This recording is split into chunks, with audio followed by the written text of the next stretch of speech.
Prof. Alex Nina ensina. Vamos falar sobre o papel da gestão ambiental nas organizações.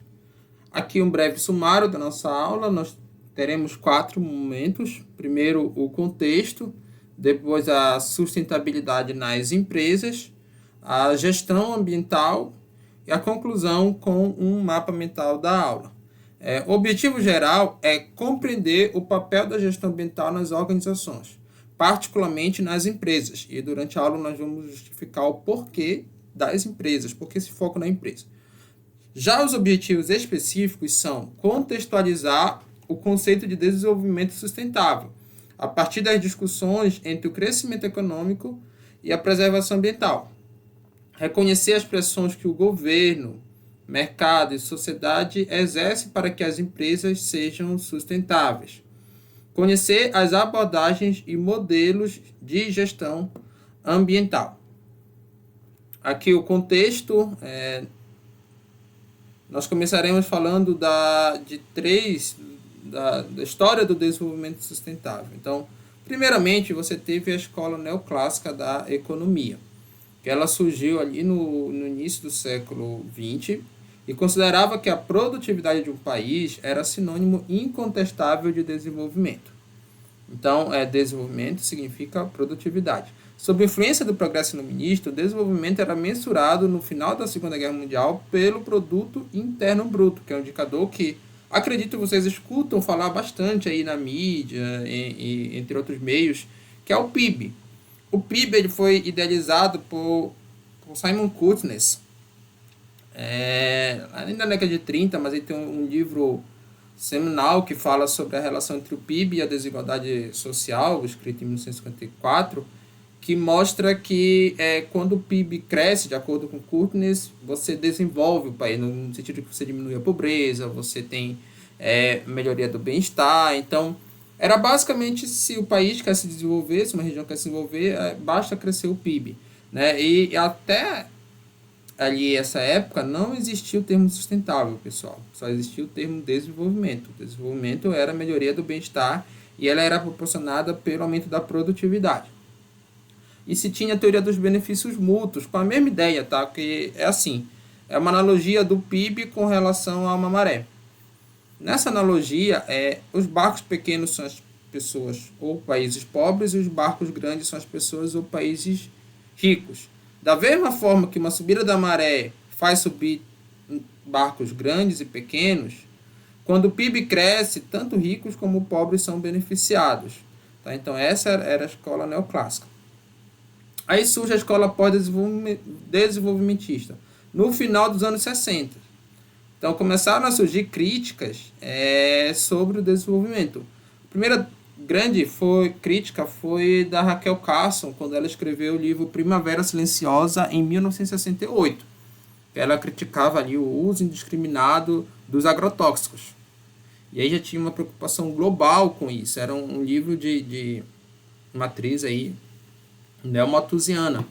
Você teve um livro de bastante impacto global, foi Limites do Crescimento, publicado pelo Clube de Roma em 1972, que mostrou através de gráficos o quanto que o crescimento populacional do consumo poderia levar à escassez dos recursos naturais e a catástrofes, inclusive a guerras por recursos naturais.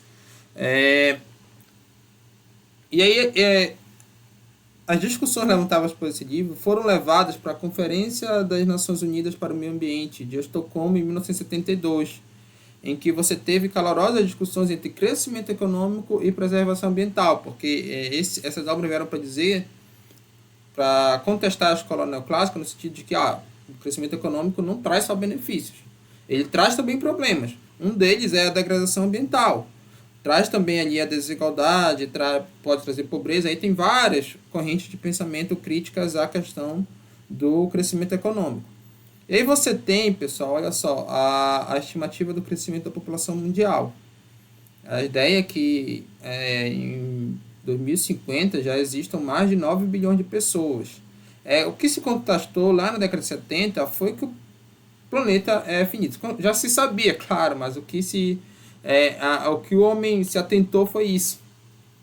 Então o planeta é finito. Será que a gente não está numa situação como um ônibus desgovernado que está ali prestes para capotar, já que nós estamos muitas pessoas e nosso lar é finito, a gente ainda não conseguiu habitar outro planeta.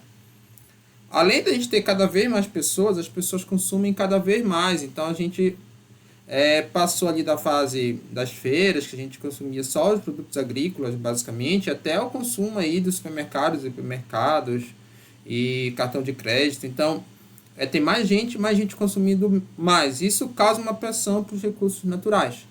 Exemplo, o lixo plástico. Olha só as estimativas. Né? Isso aqui são dados até 2015, depois são dados estimados.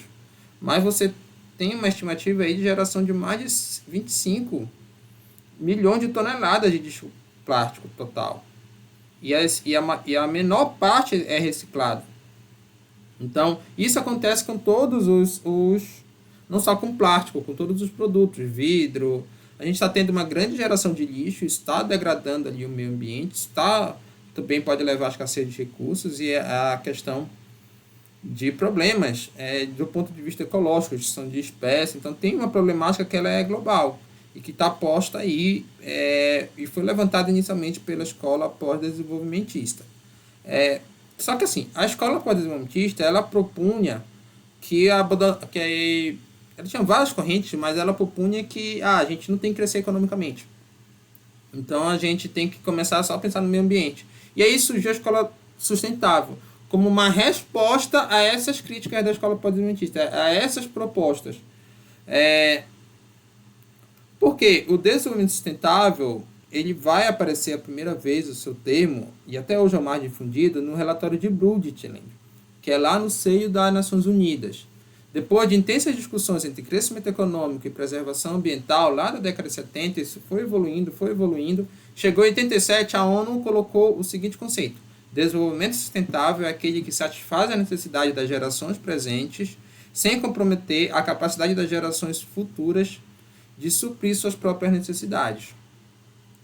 E aqui, pessoal, qual é o dilema posto? Conflito de geração. Aqui tem gerações presentes e gerações futuras. Será que nós, no nosso dia a dia, que a gente está habituado aí com a nossa comodidade, estamos dispostos a incluir mais alguma preocupação, mais algum tempo da nossa vida para gerações futuras? E a gente está falando de nossos filhos, netos, mais bisnetos, tataranetos, pessoas que ainda não estão palpáveis, que ainda não estão nem vivas. Então imagina o indivíduo que está cheio de boleto para pagar. Ou a pessoa que está até querendo ali ostentar, por exemplo. Né? Tem uma geração de ostentação. Será que as pessoas vão ter, em sua sã consciência, a capacidade de pensar, não, deixa eu diminuir um pouco ali meu consumo, me contentar ali com algo mais essencial, para garantir uma vida melhor para as gerações futuras? Esse é o conflito. E esse conflito ele vai emendar até pela questão ali política. Porque se a gente pensar, o que a gente faz hoje impacta a vida futura. A forma como a gente degrada o meio ambiente. Só que quem vota nos políticos só são as gerações atuais. As gerações futuras elas não votam nos políticos de hoje, por exemplo. Mas, se os políticos fizerem algo que seja ruim para o meio ambiente, essas gerações futuras também sofrem. Então tem um dilema posto para a gente nesse conceito aqui. Mas nas entrelinhas, tá? O que é que esse conceito ele vem dizer? Que isso aqui pode ser conciliado.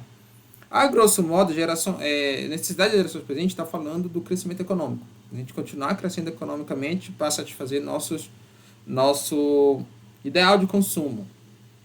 E gerações futuras, nós estamos falando da preservação ambiental, porque a gente vai preservar o meio ambiente para as futuras gerações. Então, aquelas discussões que teve entre crescimento econômico e meio ambiente, enquanto a escola pós-desenvolvimentista dizia, olha, é inconciliável, a gente tem que escolher pela preservação ambiental, porque senão catástrofes vão ocorrer, a escola sustentável diz assim, não, é conciliável. A gente precisa conciliar essas coisas, e a gente consegue conciliar, nas entrelinhas diz isso, no sistema capitalista. Então, a gente não precisa acabar com o capitalismo, a gente precisa de um capitalismo mais consciente. Beleza, turma, compreendido. Então a escola sustentável, ela é sim uma escola capitalista. Só que seria um capitalismo mais consciente do que a chamada escola neoclássica. E aí, como é que você vai operacionalizar esse desenvolvimento sustentável? Porque estava muito teórico. E aí o John Kington, em 1994, ele escreve um livro chamado Canibais com Garfo e Faca, que ele apresenta o conceito de triple bottom line, que é o tripé da sustentabilidade, dizendo que a sustentabilidade ela se baseia em dimensões, e são 3 dimensões básicas: a econômica, social e ecológica. Depois que o John Kington escreve isso, outros autores incluem mais dimensões. Você tem a dimensão cultural, a dimensão institucional, dependendo da literatura. Mas essas 3 sempre vão estar. Sempre você vai ter 4 dimensões: ambiental, social e econômica. Aí depois vem alguém coloca cultural, outro coloca institucional, outro coloca territorial, enfim. Tem autor que coloca até 7. Mas essas 3 são as básicas. Tá? Então, econômico, social e ecológico. Isso vai evoluindo e hoje nós temos os Objetivos de Desenvolvimento Sustentável. Foram preconizados em 2000, mas estão valendo hoje, que foram metas que as Nações Unidas estabeleceram para o século XXI. Então, são 17 Objetivos Globais de Desenvolvimento Sustentável. Todas as organizações, todas as empresas precisam estar atentas para se posicionar hoje no mundo em relação a essa causa. E agora a gente vai falar, pessoal, da sustentabilidade nas organizações, o papel da empresa. O que é que a gente viu, então, sobre sustentabilidade? Ela é um objetivo global, inclusive se decompõe em outros objetivos, né, do desenvolvimento sustentável. E aplicada a todas as organizações.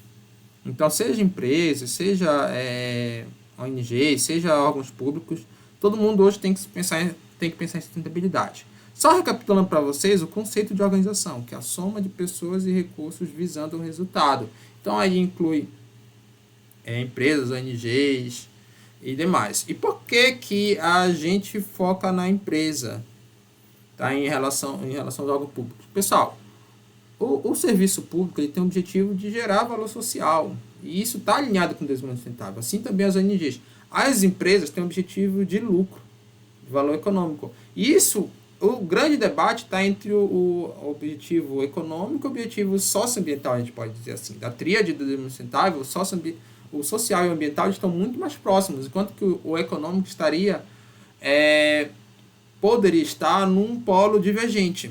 Então, ainda persiste o ceticismo sobre a conciliação entre o lucro, o sucesso empresarial e a preservação ambiental. O grande debate está nas organizações do tipo empresa, não está em outros tipos de organizações. Quem está dizendo isso para a gente é o Damodaran, que é um dos principais nomes do mercado financeiro. Não é alguém ligado ali à escola pós-desenvolvimentista. É alguém talvez ligado à escola neoclássica. Ele diz que as empresas não conseguem agregar valor contábil quando elas investem em meio ambiente. É claro que outros autores dizem o contrário. Então você tem um tenso debate aí no meio acadêmico, no meio político também. Então, por isso que a gente está focando nas empresas. Aí, pessoal, olha só, historicamente, as empresas têm sido apontadas como vilãs da crise ecológica. A mudança de atitude não consiste em adotar as empresas como novos heróis para solucionar tal crise. Então, se libertem desses dualismos. Ou a empresa é vilã total e tudo que ela faz é errado, ou a empresa é super-herói que vai salvar o mundo através de uma gestão ambiental empresarial. Na verdade, as empresas devem fazer parte das soluções. Então, as empresas são importantes, mas somente elas não vão resolver essa questão, porque de fato existe um incentivo ali ao lucro, e esse lucro pode vir com uma degradação ambiental. Então, o Barbieri traz para a gente as pressões que as empresas sofrem. As empresas sofrem pressões do governo, da sociedade e do próprio mercado. Afinal, recomendo também aqui a leitura do Barbieri, que é uma das principais fontes que nós vamos usar a partir deste momento da aula. Tá? Então, olha lá. Primeiro, pressão do governo. O governo ele tem uma característica própria, que é o poder de polícia. Se vocês forem ler lá a obra do Leviatã, vocês vão ver que o Estado, como um todo, né, ele tem esse poder de polícia. O que significa? Se você comete um crime, nos regimes democráticos, a única entidade que pode lhe prender são os órgãos públicos. Se alguém lhe prender por qualquer motivo, está cometendo também um crime de cárcere privado. Então, o órgão público ele tem ali o poder de polícia para lhe criminalizar, para lhe aprontar, para lhe estabelecer sanções. Isso dá o poder político para ele, né? Essa é a raiz do governo. Através desse poder político, ele pode incentivar a gestão ambiental empresarial a partir de duas formas. Os incentivos, porque o governo, para ele sustentar, ele arrecada imposto, o que é que ele pode fazer? Ele pode reduzir o imposto das empresas que adotem medidas ambientalmente corretas. E as punições. Ele pode aplicar multas às empresas que não cumprem a legislação ambiental. São as duas principais pressões que o governo exerce para que as empresas e também outras organizações, não só as empresas, sejam sustentáveis. Pode ser um órgão do governo fiscalizando outro órgão do governo. Tá? Isso acontece. Olha o exemplo. Controladoria da União multa Vale em 86 milhões por dificultar a fiscalização em Brumadinho. Então, olha lá a multa milionária que a Vale tomou depois da tragédia que ocorreu em Brumadinho. Quais são as principais leis ambientais no Brasil? Então, nós temos a Lei 6.938, de 1981, que é a Política Nacional de Meio Ambiente. Essa lei, pessoal, lembra que a gente está na década de 70 discutindo meio ambiente e preservação ambiental. Quando chegou em 81, já estavam os preparativos para essa reunião lá do Comitê de Brundtland. E o Brasil precisava se posicionar nessa causa. E, na verdade, desde 72, ele já tinha se posicionado no lado pró-meio ambiente. E aí, mas ele precisava mostrar que estava posicionado institucionalmente. Então, ele promulgou essa lei aí em 81. A gente estava no contexto no Brasil, na ditadura militar, inclusive. Mas o Brasil fez essa lei, que é a Política Nacional de Meio Ambiente, que, na época, foi bastante baseada na legislação francesa e foi considerada uma das leis, e até hoje é considerada mais rígidas em relação à legislação ambiental. Aí você teve a Constituição Federal também, que avançou com artigos como o artigo 20, que fala sobre os bens da União, e o 205, que fala sobre o meio ambiente ecologicamente equilibrado. As leis de crimes ambientais, a resoluções do Conselho Nacional de Meio Ambiente, vai aparecer também a Política Nacional de Recursos Hídricos, e aí vão aparecer várias políticas em diferentes áreas. Você vai ter ali o Código Florestal, enfim. O Estatuto da Cidade também entra, entre outras. Então, tem várias outras leis aí ambientais no Brasil, mas as principais são essas duas primeiras e essa terceira também. Além das resoluções do CONAMA.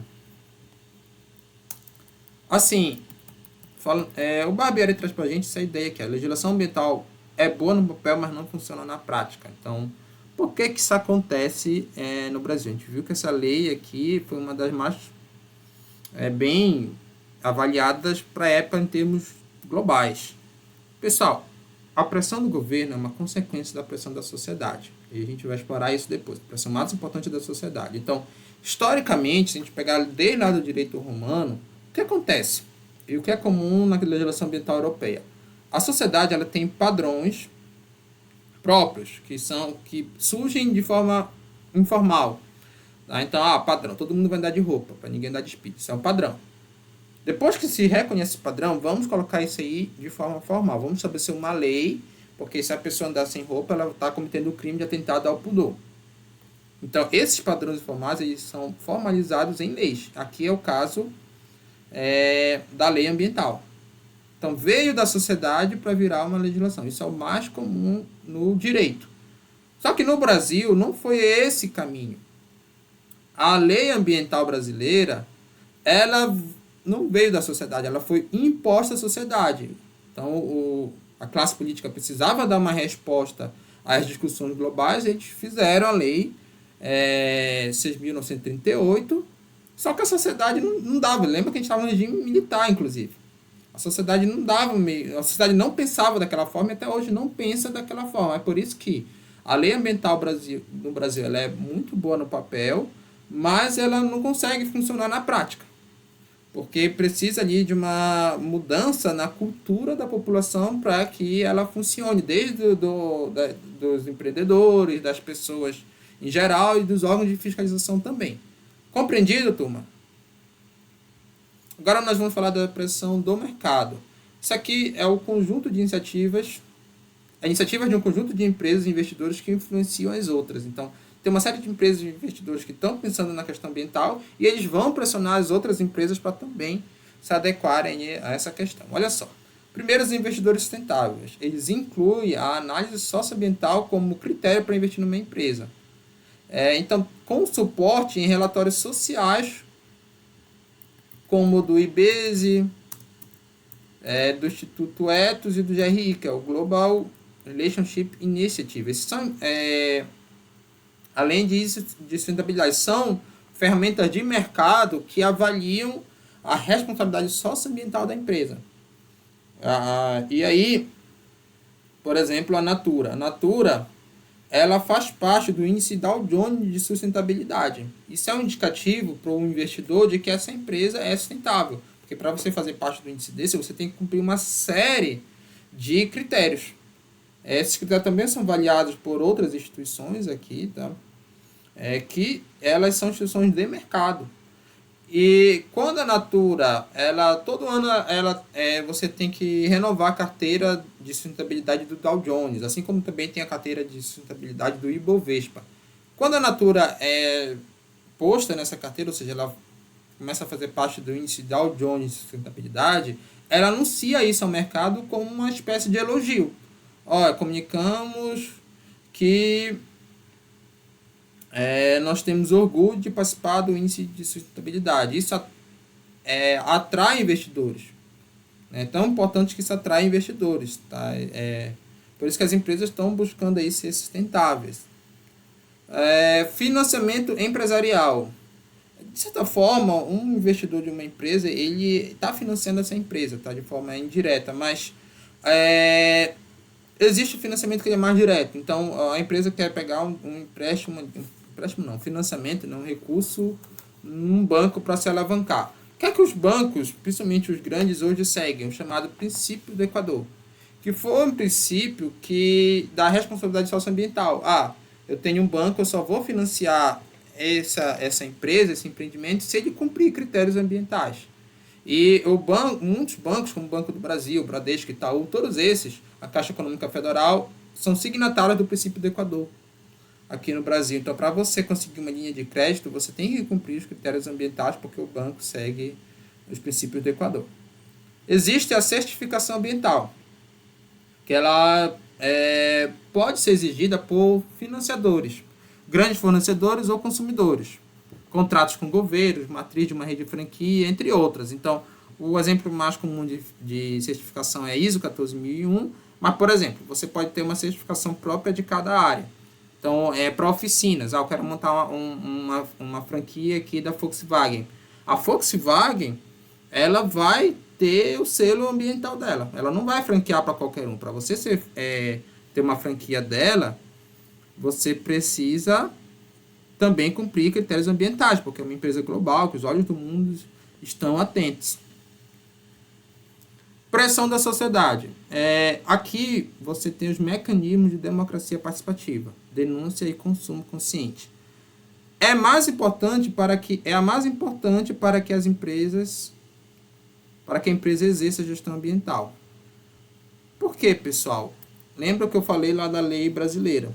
Então, quando a sociedade ela tem a consciência ecológica, tem a consciência sustentável, isso que acaba influenciando tanto o governo como as empresas. Afinal, o governo é formado por pessoas da sociedade. Não tem aquela máxima, os políticos são corruptos porque a população geral é corrupta. De certa forma, ali são representantes do povo, que são eleitos pelo povo. Então, é uma amostra do próprio povo. As empresas também são formadas por pessoas da população. Então, num país que a pessoa tem mais consciência ecológica, as empresas vão ter mais consciência ecológica. Então, por isso que a pressão da sociedade ela é mais importante, ela está na base das outras. Quanto maior a consciência ecológica da sociedade, maior também será a pressão do governo e do mercado. ONGs possuem inúmeras estratégias para pressionar as empresas que dêem respeito ao meio ambiente. Elas perceberam que, de acordo com o princípio da corresponsabilidade, era mais eficaz pressionar as instituições bancárias do que as indústrias e as empresas em geral. Isso aqui está no livro A Administração Verde, do Alves, eu também recomendo a leitura. ONGs, o maior número de ONGs no Brasil são ONGs ambientais, tá? Então, exemplo, Greenpeace, WWF, que são globais, mas atuam aqui no nosso país. O que acontece? Creio que vocês já assistiram alguma série, alguma coisa assim, de ONGs que vão atuar na Amazônia, vão fazer protesto lá. Só que aqui na nossa região amazônica, nós temos um conflito agrário muito forte com um coronelismo muito forte. Você tem forças políticas regionais que são fortes, inclusive cometem crimes, como aconteceu com a irmã da Hora de Stan, como aconteceu mais recentemente com um pesquisador americano também. Então, é arriscado você ir lá no interior do Pará, por exemplo, protestar contra uma mineradora. Você pode sofrer um atentado. Além de ser arriscado, você tem uma dificuldade logística de ir lá. E lá também está longe dos olhos da mídia, então você talvez não seja tão efetivo você ir lá no município fazer esse protesto. O que as ONGs perceberam? Tem alguém financiando essa empresa. Se essa empresa for legal, principalmente. Então tem um banco financiando. O que eu vou fazer? Ao invés de eu ir lá no interior, que custa alto, é arriscado, eu vou na sede do banco.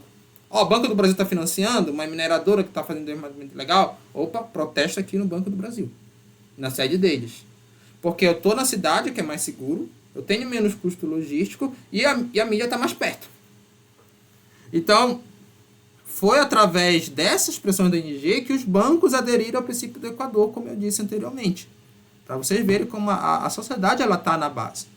Compreendido? Cliente.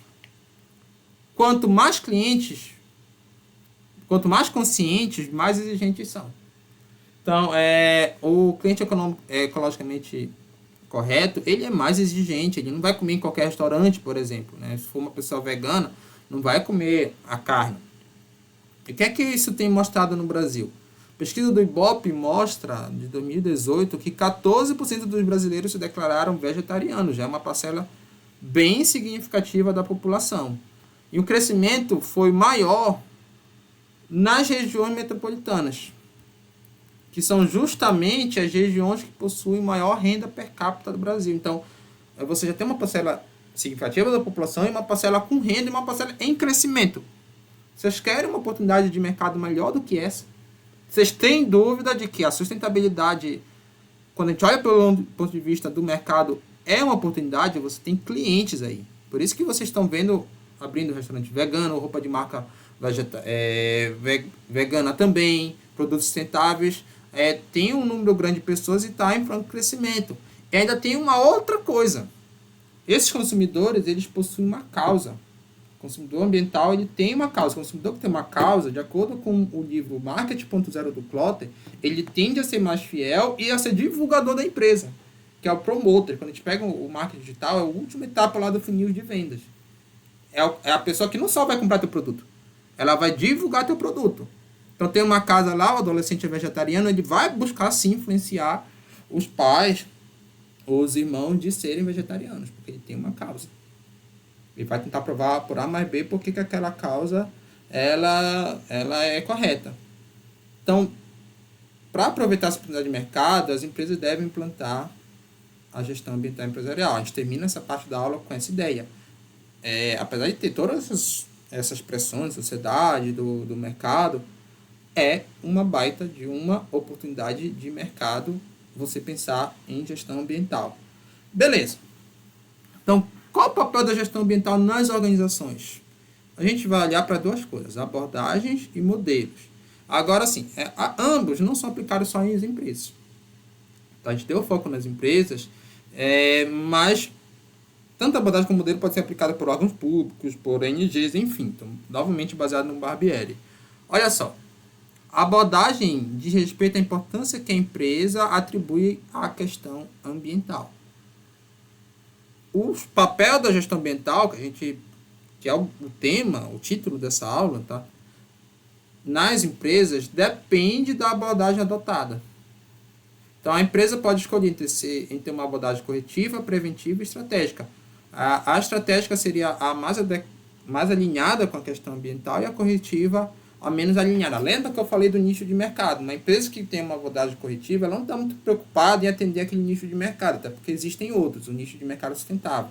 A empresa estratégica, a abordagem estratégica, ela vai estar totalmente preocupada em atender o nicho de mercado de consumidores sustentáveis. É claro que são 3 modelos e, na prática, o limite entre eles não é tão claro, tá? É só uma questão ali, 3 abordagens, melhor dizendo. É só uma questão didática da gente entender essas 3 abordagens. Vamos começar falando da abordagem corretiva, voltada para o cumprimento da legislação, com a poluição sendo tipicamente tratada apenas no final do processo produtivo, que a gente chama de end of pipe.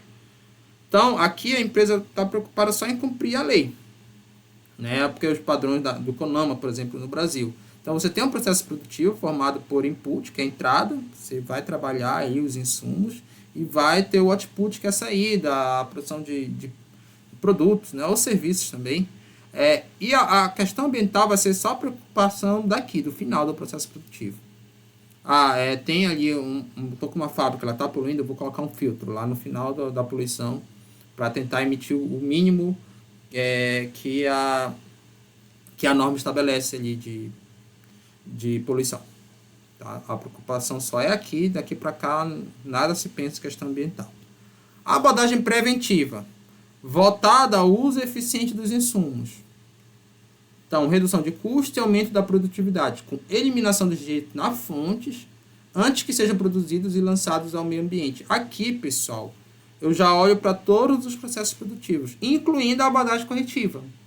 Não é que eu venho mudar a abordagem corretiva, só amplio ela. Ao invés de estar lá no final do processo produtivo, eu olho desde o início, desde quando chegou o meu input. Tentar ali, por exemplo, usar menos recursos no meu processo produtivo. E aqui vai estar estritamente associado com a eficiência produtiva.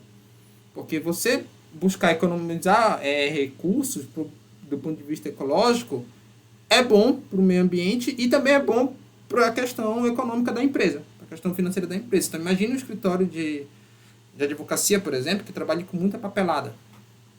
E aí estabelece um processo de reduzir o uso de papelado e também reciclar os papéis.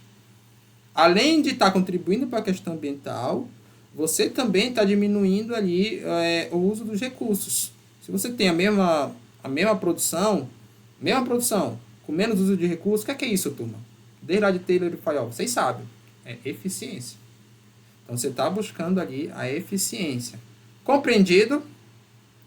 Agora, a abordagem estratégica, ela visualiza a questão ambiental como uma vantagem competitiva. Esse é o termo-chave. Preocupação não está apenas nos processos internos da empresa, mas com toda a sua cadeia de suprimentos. Então, olha só, não adianta a empresa ser sustentável se seus fornecedores não forem. Olha como seria a abordagem estratégica, turma. Lembra que a abordagem preventiva está bem aqui. A abordagem de controle. A abordagem estratégica, isso aqui eu estou olhando só para a minha empresa. Minha empresa está aqui. A abordagem estratégica eu vou olhar para toda a cadeia de suprimentos. Você imagina que eu internamente aqui seja sustentável, mas meu fornecedor daqui está causando desmatamento ilegal. Ou aqui meu distribuidor também não está emitindo muito CO2, por exemplo. O meu cliente final, que é aquele que eu preciso agregar valor, a ideia de uma cadeia de suprimentos, turma, é que em cada elo você agregue valor ao cliente final. Tá? E hoje tem essa visão sistêmica da cadeia de suprimentos. Se você está se posicionando para esse cliente de forma sustentável, mas os outros elos não se posicionam, ou algum dos elos, você perde valor, e o valor tem um conceito subjetivo na administração. Aquilo que vale de fato o seu produto para o cliente não é o preço, mas você perde valor para o cliente final. Ele não vai comprar de você. Imagina que você está bem aqui, você está vendendo produto ecologicamente correto. Só que esse cliente final descobre que lá o teu fornecedor, ele está produzindo através de mão de obra escrava na Índia. Não tem a parte social do desenvolvimento sustentável que a gente viu? Na hora ele não vai mais querer comprar seu produto. Se for um cliente ambientalmente correto de fato. E aí ele perde valor para o cliente. Compreendido? Então, por isso que a abordagem estratégica ela tem essa visão mais sistêmica. Agora, vamos falar aqui dos modelos. Modelos, turma, são construções conceituais que orientam as organizações a aplicar a gestão ambiental. Você tem 5 modelos principais, de acordo com o Barbieri também. Então, você tem a qualidade ambiental total, a produção mais limpa, a ecoeficiência, o ecodesign e o modelo inspirado na natureza. Então, vamos falar de cada um deles. Qualidade ambiental total. Você tem uma adaptação da chamada ISO 9001, que é a ISO de qualidade total. O que a ISO 9001 busca, a grosso modo? Defeito zero. Você não ter defeito ali no seu produto. Aí você tem a qualidade ambiental total, que ela é posta pela ISO 14001. Que aqui, pessoal, nós vamos buscar o resíduo zero. Mas as duas são muito interligadas, inclusive quando a gente fala de gestão integrada, de sistema de gestão integrado, nós estamos falando aí da capacidade de você implementar essas duas ISOs e também outras de forma concomitante. Então, muitos dos princípios de uma vão se aplicar aos princípios de outra. A produção mais limpa, que é chamada P mais L, estabelece uma hierarquia para as ações sustentáveis. Essa hierarquia ela é também encontrada na Política Nacional de Resíduos Sólidos, que é a Lei 12.305. O que significa? A coisa mais importante é o não uso. Tem um recurso. Se eu puder não usar, se não for essencial eu usar, então é isso que eu tenho que fazer. Mas eu preciso usar. Eu tenho que... A necessidade das gerações presentes. Não tem como. Eu quero uma comodidade, eu quero alguma coisa. Beleza. Reduza. Mas será que tu precisa usar o mesmo tanto, esse tanto? Não dá para você usar um tanto menor? Ali, seja para o processo produtivo na empresa, seja até no seu dia a dia. Isso aqui se aplica também no dia a dia, tá, turma? Beleza, eu já reduzi o que eu pude. Dá para eu reusar? Se não der para eu reusar, eu vou reciclar. E se não der para eu reciclar, eu vou fazer a disposição final ambientalmente correta. Percebam que existe uma ordem de importância aqui. A disposição final ambientalmente correta não é eu pegar o lixo e jogar lá no lixão. É eu procurar um aterro sanitário. Ou uma rede de logística reversa que leve esse produto já usado, né, esse resíduo, melhor dizendo, para o descarte correto. Compreendida essa hierarquia, turma, que a gente tem aqui, tá, do não uso, redução, reuso, reciclagem e disposição final. Beleza. Agora a gente vai para ecoeficiência. Ecoeficiência é uma relação, uma razão entre o valor do produto e a degradação ambiental. Então, o valor do produto pode ser expresso em termos monetários, você tem receitas, lucros, etc. São indicadores financeiros. Vou colocar financeiros. Ou em quantidades físicas, toneladas, unidades, etc. Já a degradação ambiental é o impacto ambiental negativo. Porque o termo impacto ambiental ele pode ser algo positivo ou negativo, inclusive na literatura. Mas quando a gente fala degradação, é o impacto ambiental negativo. É medida em quantidade total de energia ou de materiais usados para produzir ou entregar um produto ou serviço. Tá? Essa aqui seria a ecoeficiência. Então, o que é que você vai buscar sempre? Aumentar a ecoeficiência. Vai estar muito associado com a abordagem preventiva que a gente viu. Então, quanto melhor você consegue gerar valor do produto e menos degradação ambiental você gera, mais ecoeficiente é seu processo produtivo e você vai buscar isso como modelo de gestão ambiental. Ecodesign ataca os problemas ambientais na fase de planejamento. Porque, pessoal, lembrem lá primeiro semestre do curso, isso aqui vocês viram em vários momentos. Quais são as 4 funções administrativas? Planejar, organizar, dirigir e controlar, o que a gente chama de ciclo PODC. Quando a gente fala de ecodesign, a gente está colocando a questão ambiental logo no início, logo no planejar. Claro que isso é um ciclo, depois volta. Então, a gente, antes de organizar, dirigir e controlar, pensar no ecodesign, já projetar ali o nosso projeto, por exemplo, se eu vou aplicar isso aqui num plano de negócios, já desde a fase de planejamento, o próprio plano já diz, né? Eu já pensar na questão ambiental. Não é o primeiro pensar na minha empresa, aí quando eu chegar aqui no dirigir, deixa eu ver como é que eu faço aqui a questão ambiental. Não. É eu já pensar, antes de colocar a mão na massa, o que é que eu vou fazer para atender a questão ambiental. Beleza? Aí o modelo inspirado na natureza, que é baseado nos ciclos biogeoquímicos. Creio que vocês já estudaram lá no ensino médio, em biologia, não sei se estão lembrados, mas relembrem aí, né? Força aí a memória, que existem os ciclos biogeoquímicos. Tem os elementos químicos aqui, né? Os compostos químicos, eles passam da atmosfera para depois para a biosfera. Litosfera também inclui, mas aqui é a pedosfera, que é a esfera do solo. Então, e eles vão se transformando, né? O nitrogênio vai virando aqui amônia, depois óxido de nitrogênio, enfim. Então tem um ciclo que ele vai se renovando, e aí vai passando ali também pelos seres vivos. Isso aí eu acho que vocês estão lembrados. Né? Lembraram? Todo mundo lembrou, turma? Beleza, o que acontece? Quando isso acontece, você nunca perde, não tem como você perder átomos, por exemplo. Lembra do Lavoisier? A natureza, nada se cria, tudo se transforma. Então, o que vai acontecendo é só as moléculas se reorganizando ali, os átomos se reorganizando, melhor dizendo, e formando novos compostos. Né? Saiu o nitrogênio, passou aqui por amônia, depois chegou ali no óxido de nitrogênio. Então, você não perde nada, você só muda. Você pega essa lógica e aplica no setor industrial. Acontece, por exemplo, no parque de Kalundborg, na Dinamarca. A ideia é que nenhuma empresa gera lixo. Todo resíduo gerado por uma empresa vai servir como insumo para outra. Tá? Então, você tem uma rede de empresas que se formaram de forma espontânea, em que sempre é isso, o resíduo de uma acaba sendo ali insumo para o processo produtivo da outra. Tá?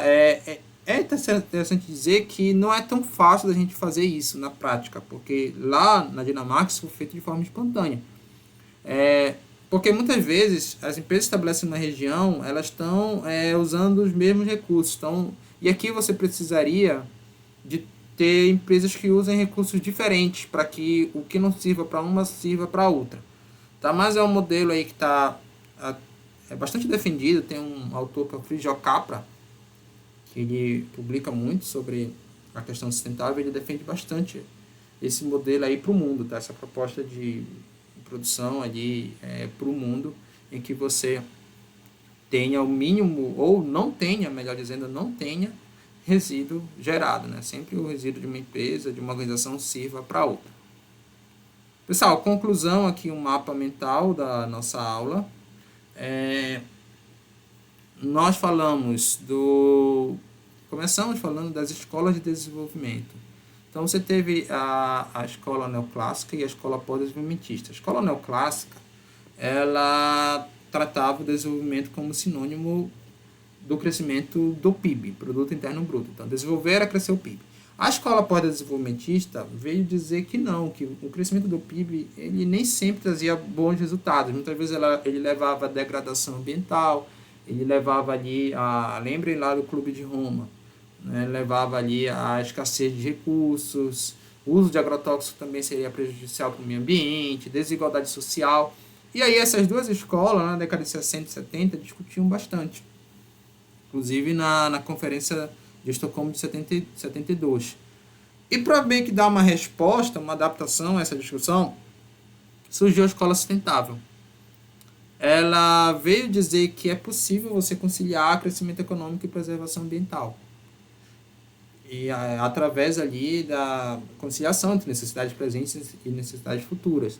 E aí você teve a operacionalização dessa escola sustentável através da tríade, que a gente chama de triple bottom line, surgiu lá com o Kington em 94, que são as dimensões da sustentabilidade, cujas básicas são social, econômica e ecológica. Tá? Outras surgiram depois em outras literaturas, mas essas aqui continuam sendo as básicas. Aí a gente passa para o papel das empresas, porque a sustentabilidade estava posta como paradigma global ali, turma. E aí, como é que as empresas vão se comportar diante disso aí que está posto como novo paradigma global? Você tinha a ideia de que as empresas eram vilãs, então total responsável pelo aumento do consumo, e a questão era a gente superar, por exemplo, o capitalismo, como propunham algumas correntes da escola pós-desenvolvimentista, e tinham algumas tinha também a percepção de que as empresas seriam os heróis, né? Talvez uma repaginada da escola neoclássica propôs isso aí, de que as empresas que vão resolver, através da lógica do mercado. A ideia é que os dois são muito extremos e que as empresas elas não são assim vilões, também não são heróis. A gente tem que entender que elas são parte das soluções. Esse é o papel delas na sustentabilidade. As empresas são parte das soluções e para que elas exerçam esse papel, é importante assim pressões de entidades, porque senão a empresa vai tender sempre a buscar só o lucro e isso é difícil de conciliar com a preservação ambiental. Então você tem o governo como um importante papel nessa causa, através de incentivos e punições. Você tem o próprio mercado, que aí você já tem ali investidores, financiadores aqui, né? Financiadores e certificações como importante aqui para instrumentos de mercado para a gestão ambiental nas empresas. E você tem a sociedade, que acaba sendo o ente mais importante para exercer esse papel de pressão. Por quê? A sociedade é a base do governo, é a base do governo e do mercado. Então você tem ONGs, que inclusive pressionaram ali os bancos a aderir aos princípios do Equador, que a gente viu na aula. E os clientes, né? A gente viu que a questão dos clientes sustentáveis é um nicho que tem alta renda e está em perspectiva de crescimento, ou seja, uma baita de uma oportunidade de mercado. E aí, partindo dessa oportunidade, a gente pensou aqui no papel da gestão ambiental, particularmente nas empresas. Tá? Mas esse papel se traduz nas abordagens. Qual o papel da gestão ambiental? Depende da abordagem que a empresa adota. E também, isso é aplicado às organizações em geral, tá? Porque depende da abordagem que a organização adota. Meu órgão público pode adotar diferentes abordagens, assim como uma empresa de gestão ambiental. Então, você tem 3 abordagens didáticas, tá?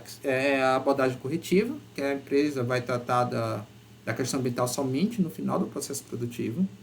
Você tem a abordagem preventiva, que ela vai tratar em todo o seu processo produtivo interno da questão ambiental. E você tem a abordagem estratégica, que ela vai tratar não apenas no seu processo produtivo, ela vai olhar para o que a sua rede de cadeia de suprimentos está fazendo, para que todo mundo esteja alinhado com a proposta de valor ambiental para o cliente final. Depois que você escolhe essa abordagem, você vai para o modelo. Como é que você aplica a abordagem adotada pela empresa? Então, você tem 5 principais modelos. Você tem a qualidade ambiental total, baseada na ISO 14001, mas que deriva ali da ISO 9001, que é a ISO de qualidade. Você tem o modelo de produção mais limpa, P mais L, que é pautado aí numa hierarquia. Você começa com não uso, depois você vai para redução, reuso, reciclagem, disposição final. Essa é a ordem de prioridade que você faz nos seus processos produtivos. Você tem a ecoeficiência, que é baseada ali numa razão entre o valor do produto e a degradação ambiental por ele gerado. Você tem o ecodesigner, que se baseia na fase de planejamento da gestão de uma organização. Então, lembra do ciclo PODC, nós vamos se concentrar aqui, vamos pensar sempre no meio ambiente, no planejar. Nunca em outra, aliás, nunca em outra não, mas a prioridade é pensar no planejar, para depois você implementar nas outras fases. Aí você tem o modelo inspirado na natureza, que se baseia nos ciclos biogeoquímicos, aplicando isso ao setor industrial, na ideia de que o resíduo de uma empresa sempre vai servir como insumo de outro, e você acaba chegando assim a meta de resíduo zero. Pessoal, uma atividade avaliativa aqui. Seminário em equipe sobre o tema modelo de gestão ambiental. A equipe escolherá uma empresa que adota um dos modelos de gestão ambiental vistos na aula. Então, qualidade total, P mais L, ecoeficiência, ecodesign ou inspirado na natureza. A apresentação deverá ter 20 minutos. A data de entrega será no dia 30/6/2023, valendo 100% da avaliação. Tá? Aqui as referências usadas nessa aula. Muito obrigado pela atenção. Essa aula está disponível aqui no meu canal no YouTube.